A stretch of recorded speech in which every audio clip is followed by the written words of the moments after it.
গাছে গাছে আষাঢ়ের স্নিগ্ধতা, দূর থেকে ভেসে আসছে নাম না জানা পাখির ডাক।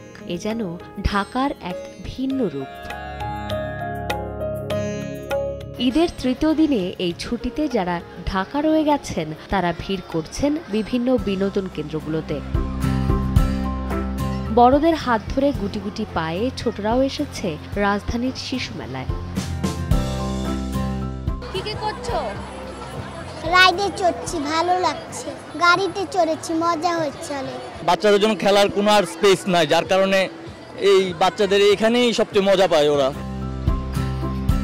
সারা বছরের ব্যস্ততাকে ছুটি দিয়ে পরিবারের সঙ্গে সময় কাটাচ্ছেন সবাই।